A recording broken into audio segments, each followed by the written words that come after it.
বলিউডের প্রভাবশালী অভিনেতাদের তালিকায় অনায়াসে জায়গা করে নিয়েছেন পরেশ। বিশেষ করে সামাজিক যোগাযোগ মাধ্যমে মিমের জগতে পরেশের জনপ্রিয়তা অন্য মাত্রায়।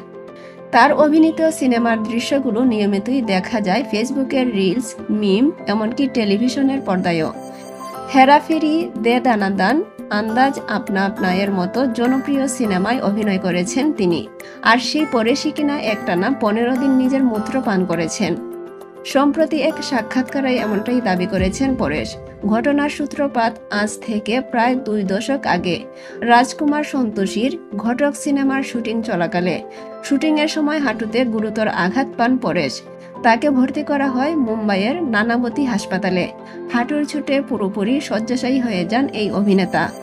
তাকে দেখতে আসেন অভিনেতা অজয় দেবগনের বাবা, খ্যাতনামা অ্যাকশন কোরিওগ্রাফার বীরু দেবগন। হাঁটুর চোট সামলানোর এক অদ্ভুত উপায় বাতলে দিয়ে যান তিনি। পরেশ রাওয়ালের ভাষায়, বীরু একদিন হাসপাতালে এসে বললেন, প্রতিদিন ঘুম থেকে উঠে নিজের মূত্র পান করো, দেখবে সব ঠিক হয়ে যাবে। সিনেমার সব ফাইটাররাই খায়, কোনো সমস্যা হবে না, শুধু সকাল সকাল মূত্র পান করো। সেই সাথে দিয়েছিলেন খাদ্য তালিকায় পরিবর্তনের পরামর্শও। ছিল অ্যালকোহল, সিগারেট, খাসির মাংস থেকে দূরে থাকার পরামর্শ, অন্তত যতদিন ইউরিন থেরাপি চলে। বীরু দেবগনের পরামর্শ পরেশ রাওয়াল তেমন আমলে নেননি তখন। ভেবেছিলেন এটা কখনো সম্ভব নাকি। একদিকে হাঁটুর চোটে বিছানা থেকে উঠতে পারছেন না, অন্যদিকে বীরুর পরামর্শ। অবশেষে ব্যথা থেকে মুক্তি পেতে শরণাপন্ন হন নিজের মূত্রের। পরেশ বলেন, পরে সিদ্ধান্ত নিলাম মূত্র যদি পান করতেই হয় ছোট ছোট চুমুকে পান করব, একেবারে পান করব না। তারপর টানা 15 দিন নিজের মূত্র পান করেন পরেশ। তারপর কি হলো? পরেশের দাবি, বীরু দেবগনের পরামর্শ মতো নিজের মূত্র পান করে নাকি উপকার হয়েছে।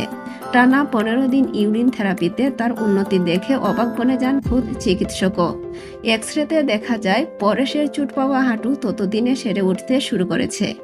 যে হাঁটু সুস্থ হতে অন্তত 2 থেকে 2.5 মাস লাগার কথা, তা পুরোপুরি ঠিক হয়ে যায় 1.5 মাসের মাথায়।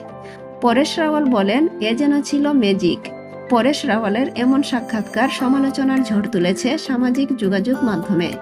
বিভিন্ন মাধ্যমে চিকিৎসকেরাও বলছেন, চিকিৎসা বিজ্ঞানে এই টোটকার কোনো ব্যাখ্যা নেই। আর পরেশের ভক্তদের অনেকেও শোনাচ্ছেন কটু কথা।